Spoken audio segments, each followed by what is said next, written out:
أعوذ بالله من الشيطان الرجيم بسم الله الرحمن الرحيم لإيلاف قريش إيلافهم رحلة الشتاء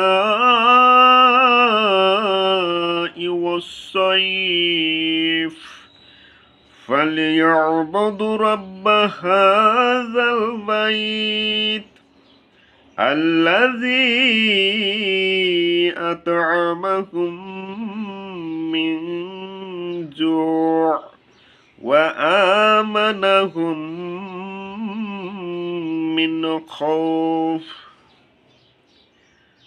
কাবার পাহারাদার কুরাইশদের সফরের প্রতি প্রবল আসক্তির কারণে তাদের শীত ও গ্রীষ্মকালের সফরের আগ্রহের কারণে তাদের এ ঘরের মালিকেরই ইবাদত করা উচিত। তিনি ক্ষুধায় তাদের খাবার সরবরাহ করেছেন এবং তিনি তাদের ভয় ভীতি থেকে নিরাপদ রেখেছেন।